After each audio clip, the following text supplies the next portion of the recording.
अब हैरानगी तो ये होती है ना, औरतों पर भी मर्दों पर भी। औरतें क्या करती है, जो ही ब्याह ना अग ला छड़दियां ने घर दे, कई सारियां नहीं कई, मैनू वखरियां करो, दलीलां दिंदी वखरे रहण दा।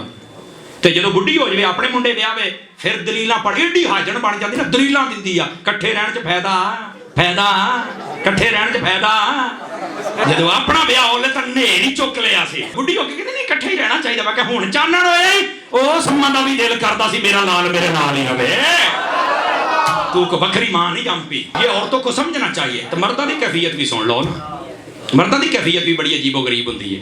किदां सुनाओ बेटी ब्याह हो गई, आखे आहो, अच्छा किदां, आखे यार बहुत चंगा जवाई है माशाअल्लाह, किदां, कहंदा जिन्नी तनख्वाह होंदी सारी मेरी बेटी नूं ही दिंदा है, अच्छा बंदा है, सानू इस गल्लों शिकायत नहीं हैगी। ते मुंडा ब्याया सी, सुनाओ, आखे यार बड़ा ही ना बेहिया निकलिया, किदां, आखे सारा कुछ ओनू ही दिंदा है।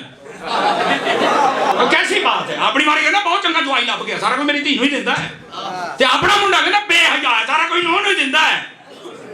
मैं क्या माशाअल्लाह, कदी तेनू मार को नहीं मिल जाता ते ओने तैनू साइंसदान कह छड़ना सी, इदा दा तू साइंसदान कहो। खुदा का खौफ करो भाई, जिवें साडा दिल करदा ना साडियां धीआं खुश रहण, इदां किसी होर दा भी दिल करदा कि साडियां धीआं भी खुश ही रहण, लेकिन हम नहीं ना समझते। अकल ते तेथों दी पर्दे पै गए। विआहां ते कुर्सियां लवाउंदे ना, कहंदे ने कुर्सी ओ लाणी जे कवर होवे, पर्दा हुंदा ना उत्ते कवर, यारा बगैर कवर तो कुर्सी हो गई ना भारी हानी, क्यों नहीं लड़न डै पैंदे आ।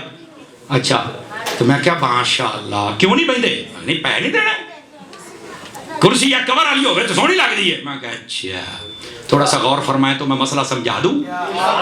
कुर्सी तो बुरका पा के बैठी है, जेड़ी कुर्सी दे उत्ते आके बैठी है। गिरामी कदर हज़रात, थोड़ा सा मैं सोच रहा 5 लाख की गड्डी लैके ना उत्ते कपड़ा दिंदा जिथे खलारदा है, क्यों नफायत नहीं करनी, झरीटां लग जाणगियां। जदों शामी निकलदा सामने जनानी सिੱਟੀ हुंदी, वाल खुले होंदे, ते मैं कहा ਇਹਦੇ ते पर्दा करा, ये महंगी है या गड्डी महंगी है? इज्जत तेरी गड्डी नहीं, इज्जत तेरी बेगम है और पर्दे दा हुक्म मैनू है। इन्हें पर्दा लाया तेरी अकल ते चढ़ गया। आ सियाणे बंदे बैठे उन्होंने पुछ के हुण भी जदों घल्लना ना मुंडे नूं गोश्त लैण, ओए अखबार च लपेट के लिआए, इदां ही ना, क्यों अगर यार जदों सारे गोश्त नूं नज़र पै जावे ना वो फिर स्वाद नहीं रहिंदा।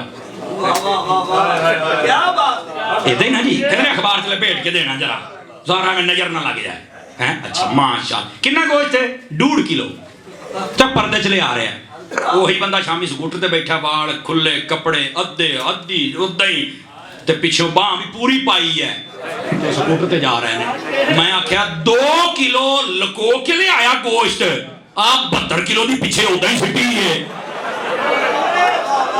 नहीं हुण तुहानू बड़ियां तथियां गल्लां ने जनाब, ये बेहयाई दा बाजार गर्म। अच्छा फिर कोई आने वेखना वेखदा बगैरत, मैं क्या ये नहीं बगैरत, आप इंटरनेशनल बेगैरत हैं। फिल्म वेखण जाणगे 500 की टिकट लैनी है, 200 रुपया गड्डी खड़ी करने का, गुनाह वेख के आउंदे ने।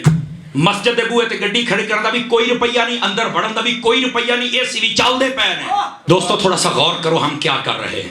चंगे भले होटल च रोटी खा के ना 5000 बिल दे के 200 रुपया टिप भी दे आउंदा है, ओही बंदा रेहड़ी वाले को फ्रूट लेना किन्ने का जी, वो कहता 70 रुपये दर्जन, कहता नहीं नहीं नहीं नहीं ये 40 रुपये करता आम लेना।